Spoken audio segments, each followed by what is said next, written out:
அழிவை நெருக்கி போச்சு. அவ்வளவு துஷ்டர்கள் அசுரர்கள் உருவாயிட்டாங்க. அசுரர் அழியும் போது அழிஞ்சாதான் நல்லா இருக்கும். நாடு நகரம் மாற்றம் உண்டாகுது. இந்த கமிட்டாக நீங்க செஞ்சுக்கிட்டீங்க. எதை செய்யக்கூடாது செஞ்சா ஆபத்து வரதானே செய்யும். மாற்றுறதுக்காக சித்தர்கள் நல்லா தப்பம் பண்ணணும். உண்மையான சித்தர்கள் ஞானிகளை வச்சு செய்யணும். பைசா நான் கேட்கற மட்டும் இல்லை. எதுக்காக பைசாக்காக அலையக்கூடாது. இருக்கும் இடத்தை விட்டு இல்லாத இடம் தேடி அலைகிறார் ஞானத்தங்கமே.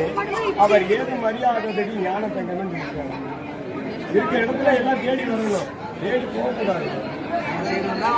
ஆமா இல்லையா அந்த பணி விட்டு சத்தியகிருஷ்ணன் எங்க பாருங்க